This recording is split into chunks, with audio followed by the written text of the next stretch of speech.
What is going on, Atlanta Falcons fans, man? Y'all know it is your boy, Antoine Smith, stopping in right quick to give my quick thoughts on a topic I saw that's been a hot debate for the entire start of the new league year and part of last season. Well, me and my boy A1 brought up the conversation about Kyle Pitts and his future in Atlanta, and there's a lot of people out here not buying it, and if you want to be honest, my boy A1 isn't either. I still stand on what I said too, though. Until I see Kyle Pitts running out there week one, I still believe there is a Oh, I possibility agree. it would be I traded. agree. Oh, I absolutely 200% agree. That boy is good. But that's neither here nor there.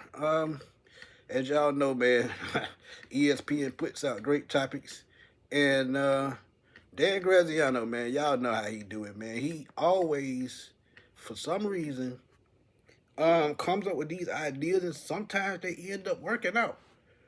But he gave players that he thinks will be available at the November 4th trade deadline. One of those names, Kyle Pitts. And don't get me wrong, he's on a franchise tag this year, $15 million, but that's a long way from where he wants to be paid. I think he's going to be anywhere from that $17 to $20 million range. And there's going to be somebody out there that gives him that kind of money. But will it be the Atlanta Falcons? But this is what I hate that name. Dan Graziano has to say. Titan, man. It just gets me every time. But this is what he had to say, man. Atlanta's in extension mode at the moment. Top wide receiver Drake London signed a 4-year. I told y'all that $140 million deal that's up to $150 at its peak. Sources say the team is engaged with agents for star running back Bijan Robinson about a massive deal, and we know that's going to be anywhere from 20 to 25 million. Keep it funky with y'all. Not gonna lie, I've said that from the jump. And with Jameer Gibbs out there, guess what? It's gonna be closer to that 25 million because you make him the top paid guy right off the top. They've got to match it, and they're not going to match it. So he would be satisfied at 23 with Jameer Gibbs if Bijan got 25. But that's just the way pay scales work. That's the way the NFL is structured. The best players get paid the most money. Keep it real with y'all.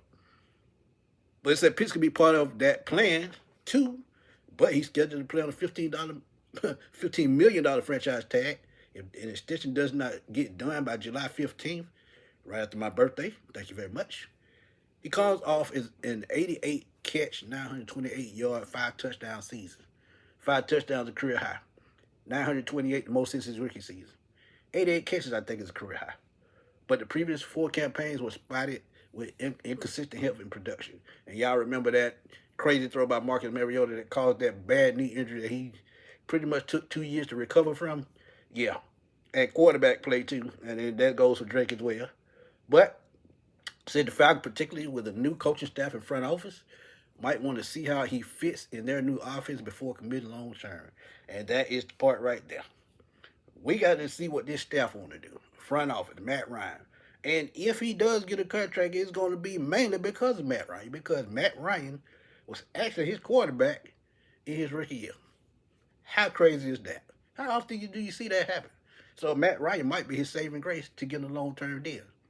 And I've said that before. But to continue, they say if they don't get him extended by July 15th and that rankles him, and or they struggle early in the season, teams will come asking about the availability of the uber talented former top 10 pick who doesn't turn 26 until October, and that's crazy. He's still on 25 years old. And he's been in the league already for 4 or 5 years. Baltimore lost a pair of tight ends, Isaiah Likely and Charlie Kolar, in free agency, and could be looking for the kind of offense Pitts can generate. And that's true enough, because Isaiah Likely went right over there to New York with John Harbaugh.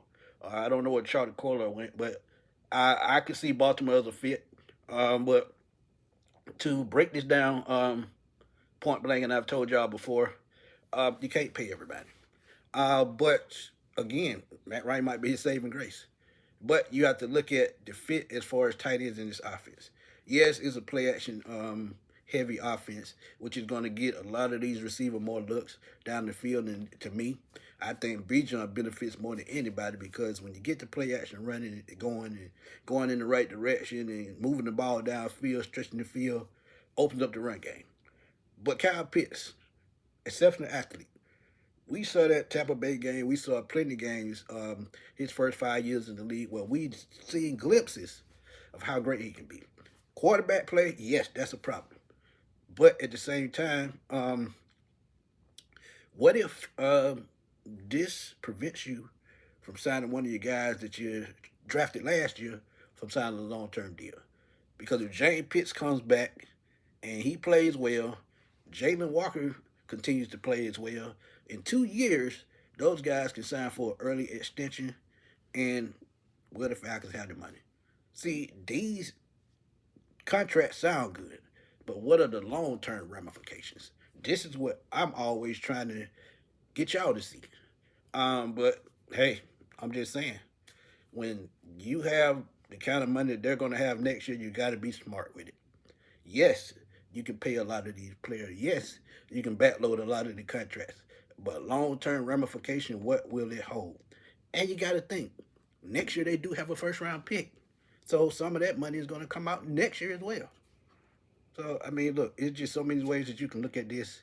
But at the trade deadline, I've said that it's still going to be possible because the money. And like he said, let's just say the Falcons are at, I would say 5-5, somewhere in there, 6-4, somewhere in that range.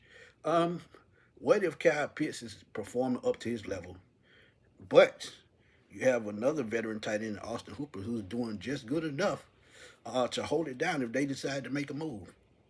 Then you think about a guy like Joshua Simon. What if he brings himself along in the off-season training assessments? What if he brings himself along in training camp?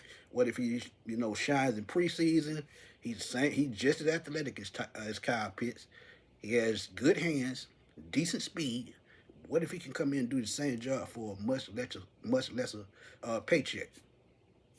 You got to make, and then somebody throws an offer at you and let's just say, if a team feels that Kyle Pitts is their one piece from being a dynamic offense, such as the Las Vegas Raiders, and I'm just using them for example, and they say, hey, Pitts, he's the finishing piece.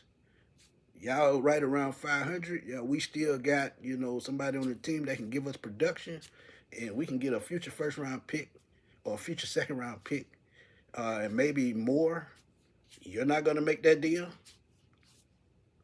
I will have to, because I'm thinking long-term ramifications. And with that pick, you could draft Kyle Pitts' replacement. You got to think about the future, man. I know now sounds good, or the next 2 years sounds good, but what about 2-3 years down the road when that contract really kicks in?